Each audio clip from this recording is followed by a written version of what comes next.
واش عمركم تخيلتوا أكادير بلا ماء؟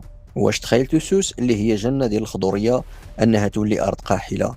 هذه ماشي مجرد فرضية، هذا كابوس حقيقي كنا قراب منه بزاف بسبب سنوات الجفاف القاسية وتراجع الفرشة المائية. اليوم ومن بعد أمطار الخير اللي عرفتها بلادنا، المغرب كيجاوب على هذا التحدي بواحد من أضخم المشاريع المائية في المملكة، واللي هو بطبيعة الحال سد تمري. حنا اليوم في مارس 2026، والاخبار اللي جايه من ورش السد التمري فعملت اكادير يدوتنا هي اخبار اللي كتفرح القلب وكتعطي الامل. الاشغال تما وصلت ل 90%، وهي نسبه اللي كتعتبر انجاز كبير، حيث هذا المشروع اللي كتشوفوه اليوم كان خاصو يسالي في 2029، ولكن بتعليمات ملكيه ساميه وتجنيد كامل لوزاره التجهيز والماء قدرنا نربحوا 3 ديال السنوات ديال الوقت.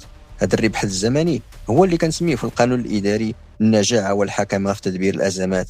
ملي كنهضروا على سد تمري حنا كنهضروا على غلاف مالي ضخم وصل 3 المليار و272 مليون درهم. هذه الميزانيه ماشي غير ارقام، وانما هي استثمار في الحق في الحياه والحق في التنميه. السد الارتفاع ديالو 75 متر، والطول كيوصل ل 460 متر، وغادي يهز في الحقينه ديالو ما يناهز 200 مليون متر مكعب ديال الماء. هذا الرقم كيعني باللي جهه سوس ماسا غادي تولي عندها رئه مائيه جديده اللي كتحميها من غدر المناخ. ولكن واش السد بوحدو كافي؟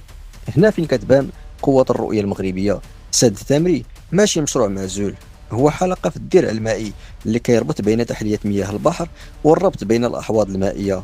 هذه المنظومة المتكاملة هي اللي كتقوي نقاط الضعف اللي كانت عندنا من قبل، بحال ضياع مياه الوديان في البحر أو لا تبخر المياه. دابا كل قطرة ديال الشتا غادي تطيح في وادي تمري، ما غتمشي لبلايصها الصحيحة، للروبينيات ديال الناس في أكادير، إنزكان وأيت ملول، وللساقي الفلاحي اللي كيعيشوا منه آلاف العائلات، ولتطعيم بطبيعة الحال الآبار الجوفية اللي نشفات. من الناحية القانونية والأخلاقية، هذا السد هو حماية للأرواح والممتلكات. منطقة تمري كانت كتعاني من فيضانات فجائية اللي كتدمر المحاصيل والمنازل، واليوم السد غيولي حاجز أمان اللي كينظم تدفق المياه وكيحول الخطر لمنفعة. هذه هي السيادة المائية اللي كنا كنطمحوا لها، وهذا هو التنزيل الصحيح لمقتضيات القانون 36/15 المتعلق بالماء على أرض الواقع. المغرب اليوم كيبين للعالم باللي واخا التغيرات المناخية صعيبة، الإرادة والعمل الميداني أقوى. سد تامري غيسالي في ماي 2026 إن شاء الله، وغادي يفتح صفحة جديدة في التاريخ المائي ديال جهة سوس ماسا.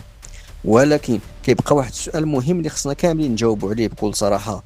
الدولة كدير السدود ومحطات التحلية، ولكن واش حنا كمواطنين وفلاحين مستعدين نغيروا السلوك ديالنا ونحافظوا على كل قطرة من الماء؟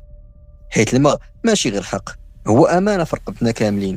شاركونا الآراء ديالكم في التعليقات، واش كيبان لكم باللي هاد السياسة ديال السدود الكبرى هي الحل النهائي لمشكل الجفاف في بلادنا؟